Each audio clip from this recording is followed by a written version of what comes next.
So this is gonna be the intro and the big reveal.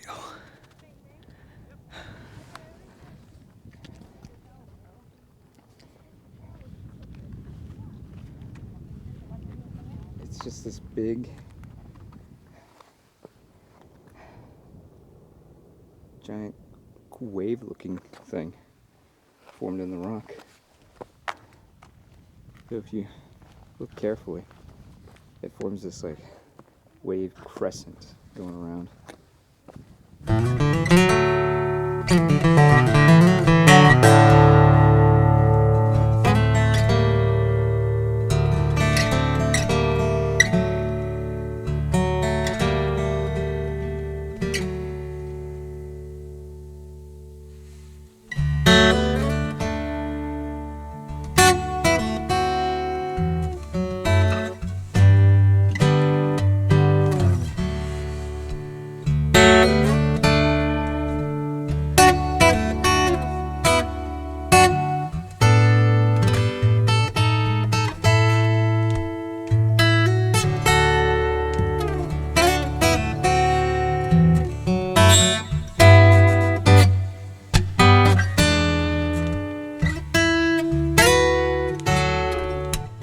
So I didn't mention why I'm out here camping out in the Valley of Fire.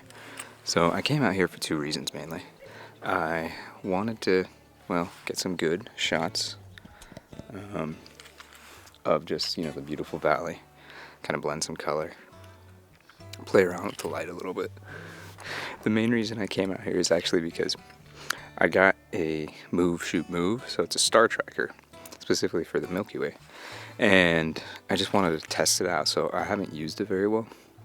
And I can't use it back home because we live really close to the casinos, and the lights just blare out everything. So I'm hoping out here it gets dark enough to actually see the Milky Way and hopefully get some photos. So that's mostly the main reason I actually came out here to the Valley of Fire, was just to kind of just do a day trip and see how that performed. So hopefully I did everything well. I got to calibrate a few things, and yeah, should be a fun night taking just photos of the stars tonight. So we'll see if I get anything good. I'm hoping, but no promises.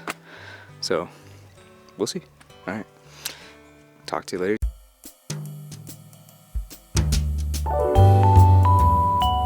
Oh, hey. Caught me enjoying a really good book here. So this is Future Eddie. You're watching the vlog, which I'm actually traveling to the Valley of Fire. I'll occasionally pop in and out of this vlog just to kind of explain a few details I may have missed. So, just a couple things. One, if you are going to be visiting Valley of Fire, I highly suggest visiting the Visitor Center. They have really good updates about what's going on in the park, as well as generally, when you are visiting a park or a national park, I highly suggest just visiting the Visitor Center. It gives you a good overview of what's happening in the park. Two, plan for the weather. Valley of Fire has gotten its name because, you know, it is a fire, Valley of Fire. And then three, I would say bring plenty of sunscreen and plenty of water, because this is going to be a very, very hot and dry place. So, anyway, thanks again for watching the vlog, and you'll see me soon. It's true. We're in the Valley of Fire. It's almost June. It's 110. This was a bad idea. I wanted to come and see, because apparently the Milky Way's out here, so we will see if we see any stars tonight. Until then, I kind of want to see a few sights, so let's check it out.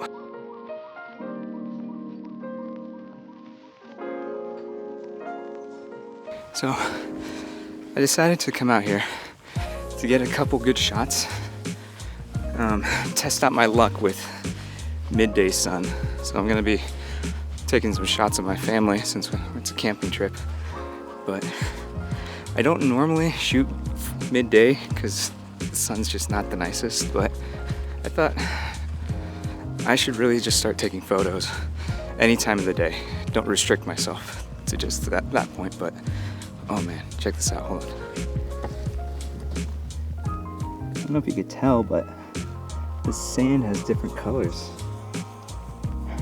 That's cool. So we're going to this spot called the Rainbow Wave. Apparently it's supposed to have very rainbow-esque colors with the rock. It's a natural formation that occurred, I believe, through various geological phenomenon where several rock layers caved into each other and eventually, due to different heat pressures, caused this discoloration, which is super cool. So, we'll see.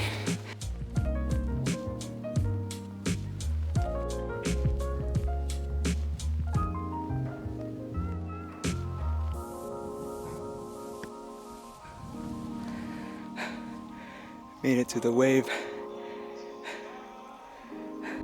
You can kind of see it from here. Zoom in. Not too far now. Getting close. So check this out.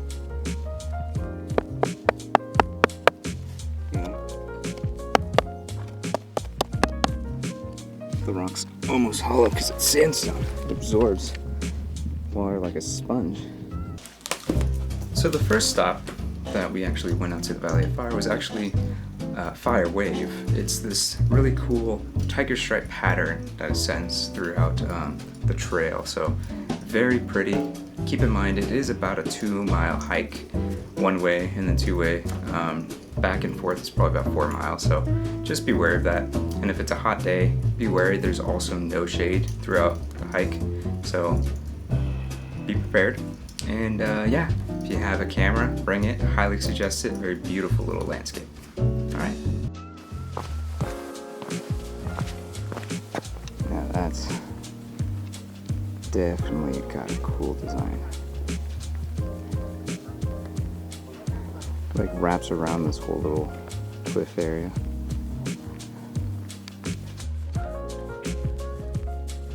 Look at all that.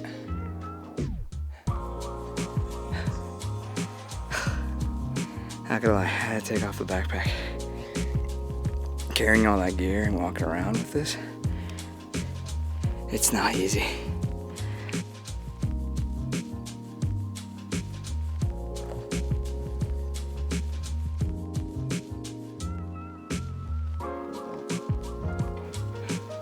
So I think they call this area the fire plume.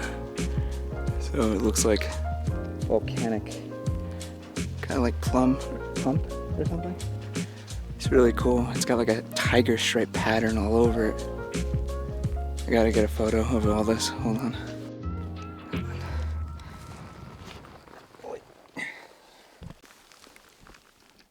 Alright, you should hold. Gotta set the camera down and get this photo. Let me figure out a good composition until then.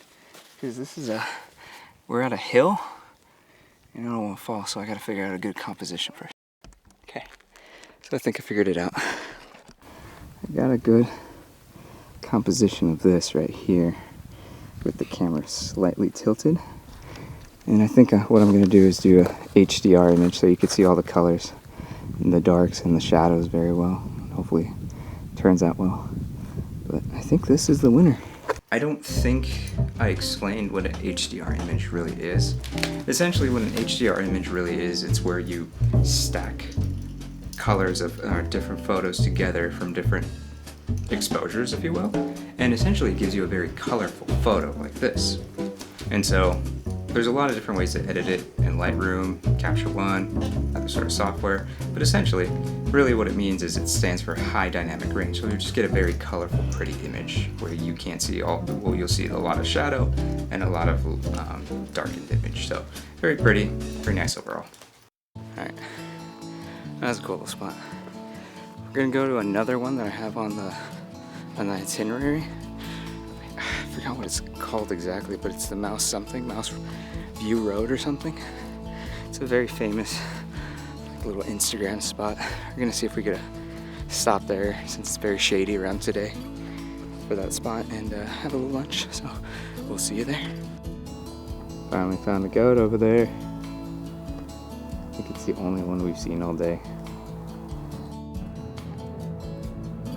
Oh man, that's a really good one. Oh, right. So when you are visiting parks, and this park in particular, there's a lot of bighorn sheep wandering around.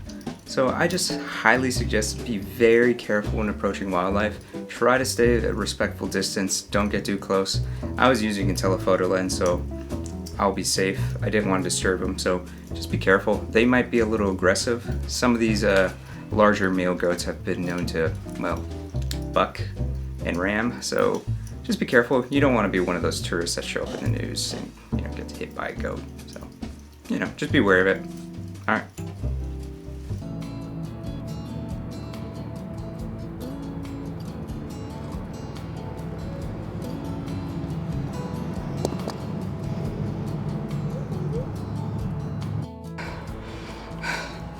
Made it.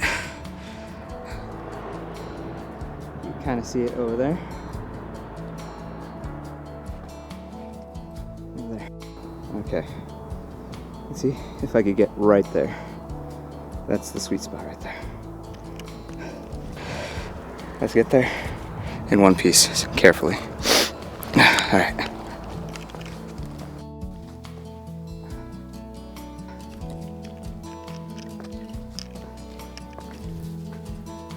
Okay.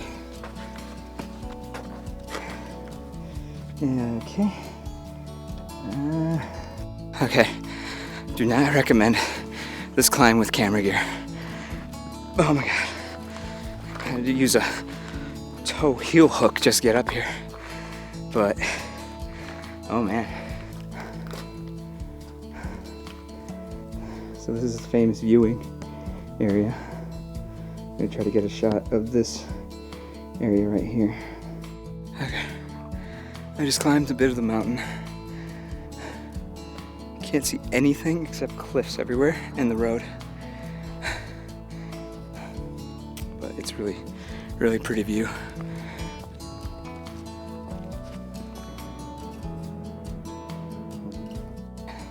The shots from here look good. We'll see how the edit turns out. Now to climb down. I think I'm gonna pack everything in the camera bag to make sure that I don't accidentally nick anything, so we'll be back. Yeah. Cool. Alright. Well, I don't think I explained when I was hiking out there where this last hike is. So this is a very famous little rock formation. It's called Elephant Rock, and literally it's shaped like a rock. Way does it go? Found it.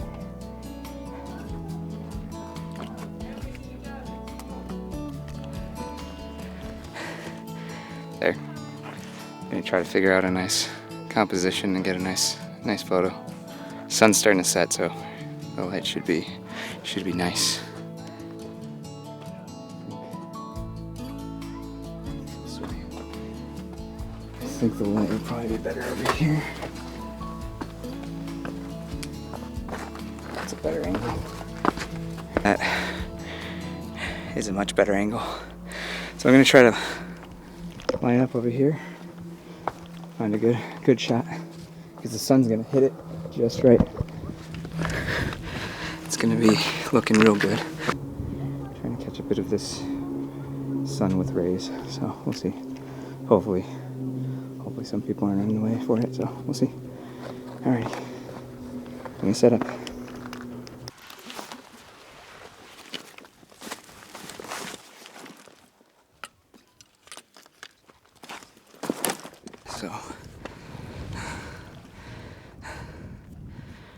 So I found the best angle, but the sun is hitting just before sunset, so it's giving really good light. And here, I'll show you. I got something like about yay.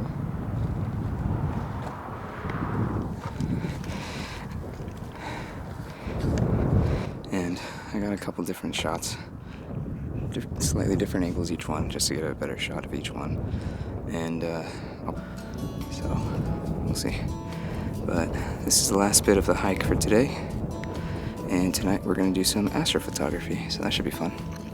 I'm really excited. Apparently this has a fairly dark sky around the area, and it's a very clear night, so I'm hoping to see the Milky Way by tonight, but we'll see. Okay, since we are, yeah, well, I'm going to be taking photos of the start tonight. I thought I'd show you my little setup that I got. So I got my Nikon Z6 here with the Sigma 24 1.4 lens. So normally with astrophotography you want really wide aperture, so the wider the better. I've heard really good things about this particular lens for astrophotography. Same thing with the 14 1.4. I haven't used it so much. I've mostly been using it for portraits, but I thought I'd show you the official setup for how to use. I also have my spotting red light, so you see you could kind of shift around, but I'm going to be mostly using the red spectrum here so I don't blind myself. And extra batteries as well, and the intervalometer. So this is going to allow me to stack quite a few images when I set up the move shoot move. So let me set that up real quick for you.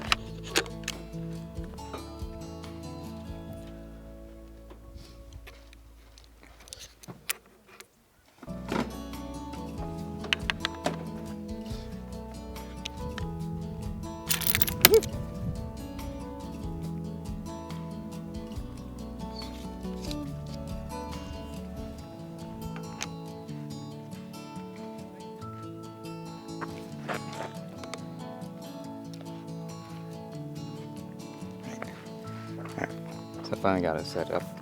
And so this is pretty much it. This is the move shoot move. Use it only 3 times, but back home where there's casino light, there's a lot of light pollution from that in home. So because I live in the city, I have to go to fairly dark places, and so this will hopefully give me that ability to see the stars a lot better, and as well as to shoot them more often without, having too many star trails. So that should be fun. The main kit, I'll mostly be using the laser to aim for Polaris. I'm not going to be trying to use the polar scope because I'm still learning that, but yeah. I'm going to be using this with the intervalometer and hopefully getting some good shots. But I got to test out the light first and see how much we could actually see. So thankfully, let's see. So according to my watch, so this is the Garmin Instinct, and according to this, north is about this direction. So the Milky Way should be coming, if this is south, and southeast is where Vegas is. This Milky Way should be coming in this direction. So I got a couple ideas of the compositions I want to try, so we'll see how it goes. But till then, we will talk tonight. Well, overall, I think the photos turned out fairly well. I would rate the Valley of Fire, I'd say an 8 out of 10 overall. There's some things that, because it's a smaller park, wish you could do. Like, for example, when you're out at night, you're not allowed to be wandering the park, so that's kind of a downside. Secondly, there's not too many hikes around, so you could only do maybe 2 days worth of exploring. So, but overall, really nice, very beautiful, very fun little area, especially since it's 45 minutes away from Las Vegas. Nice weekend trip. So very picturesque for a lot of places. I'll show you some of the photos that turned out for some of the photos for the night shoot, and overall I have one that's really great, this one right here, and the fun part is I actually managed to get a time lapse. So yeah, you'll see this here as the outro. But in the meantime, if you really like this video, like and subscribe, and yeah, I'll see you next week. Later.